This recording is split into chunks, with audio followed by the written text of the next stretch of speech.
တဲ့တို့အမျိုးသမီးတွေ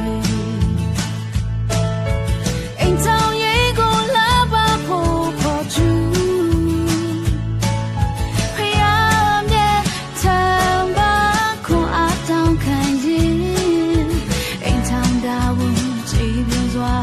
ထမ်းရွက်ကြမယ်အမျိုးသမီးတွေ